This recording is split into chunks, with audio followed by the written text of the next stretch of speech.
నమస్తే, welcome to గాంధీవం.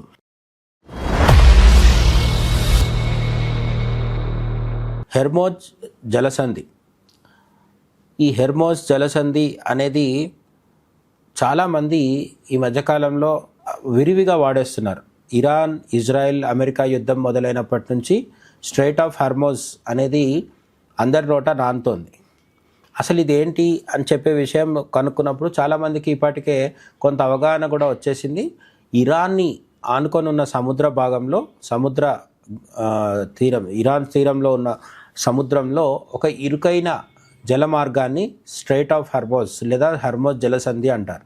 నీరు చాలా తక్కువగా ఉండి అక్కడ పెద్ద పెద్ద నావలు ఎప్పుడైతే ముందుకు కదలాల్సి వస్తుంటుందో అప్పుడు అక్కడ చాలా జాగ్రత్తగా ప్రయాణించాల్సి ఉంటుంది.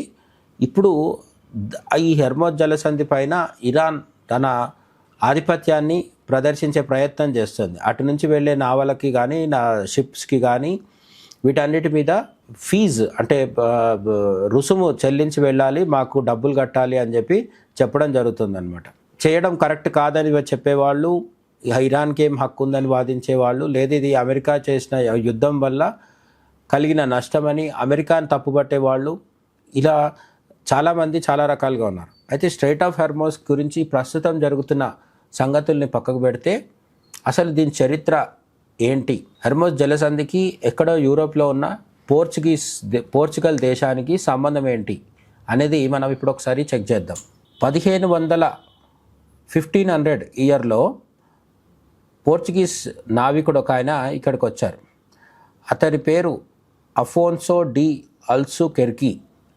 ఇది ఒక పోర్చుగీస్ పేరు నేమ్. ఇది మనం వాస్కో డి గామా భారతదేశానికి వచ్చాడు అని చెప్తాం కదా, అట్లా ఇతను కూడా ఒక నావికుడు. సముద్ర మార్గాల్లో తిరుగుతూ ఈ స్ట్రైట్ ఆఫ్ హెర్మోజ్ దగ్గరికి రావడం జరిగింది. అతను ఈ పోర్చుగీస్ నావికుడు ఎవరైతే ఉన్నారో అతను స్ట్రైట్ ఆఫ్ హెర్మోజ్ దగ్గరికి వచ్చిన తర్వాత దీని మీద ప్రత్యేక దృష్టి పెట్టాడు.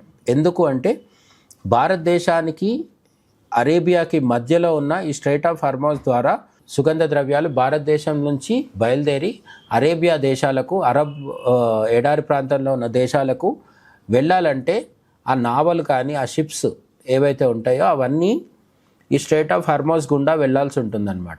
వేరే మార్గం లేదని ఈ పోర్చుగీస్ నావికుడు గమనించి దాని ప్రకారం కొన్ని వ్యూహాలు పన్నడం జరిగిందనమాట. హెర్మోజ్ కోట నిర్మాణం చేయడం జరిగింది. 1507లో పోర్చుగీస్ వారు హెర్మోజ్ ద్వీపాన్ని ఆక్రమించి అక్కడ ఒక భారీ కోటను నిర్మించారు. దీని ద్వారా సముద్ర మార్గంలో వెళ్ళే ప్రతి ఓడపై వారు ట్యాక్సులు వసూలు చేసేవారు.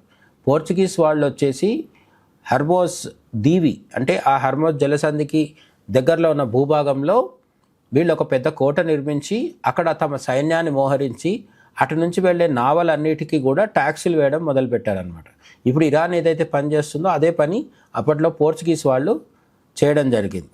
దాదాపు 100 ఏళ్ల పాటు 1515 నుంచి 1622 వరకు ఈ ప్రాంతం మొత్తం పోర్చుగీస్ ఆధీనంలోనే ఉండేది, పోర్చుగల్ దేశం ఆధీనంలోనే ఉండేది.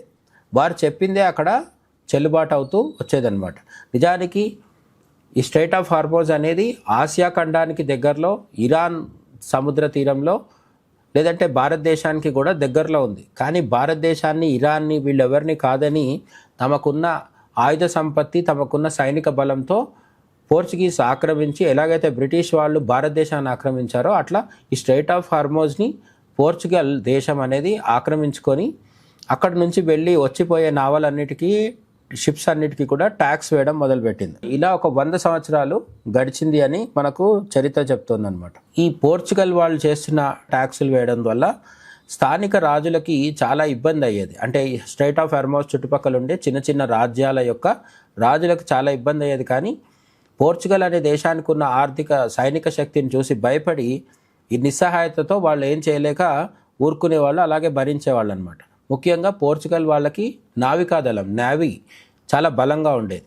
మిగతా దేశాలకు అట్లా నేవీ లేకపోవడంతో చేసేదేం లేక వీళ్ళు పోర్చుగల్ ఆధిపత్యాన్ని భరిస్తూ వచ్చేవాళ్ళు అనమాట.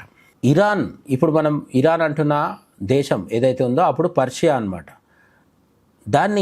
పర్షియాని అప్పుడు పరిపాలిస్తున్నది సఫావిద్ రాజవంశానికి చెందిన షా అబ్బాస్ అనే అతను పరిపాలిస్తూ ఉండేవాడు ఇరాన్ దేశాన్ని.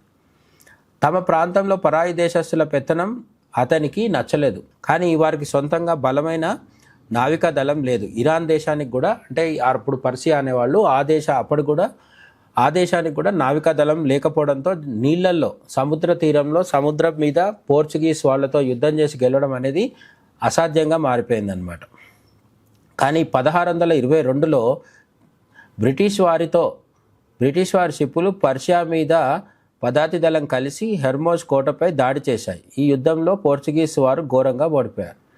ఈ ఇరాన్ రాజుకి బ్రిటిష్ వాళ్ళ సహకారం తోడవడంతో మొత్తానికి దీవిలో కోట నిర్మించుకొని పోర్చుగల్ వాళ్ళు 100 సంవత్సరాలుగా చేస్తున్న అజమాయిషి కానీ రాజకీయ ఆధిపత్యం కానీ ఎట్టకేలకి 1622లో ఒక భీకరమైన యుద్ధం ద్వారా ముగిసింది. ఆ యుద్ధంలో పోర్చుగల్ వాళ్ళు ఘోరంగా చిత్తుగా ఓడిపోవడం జరిగింది.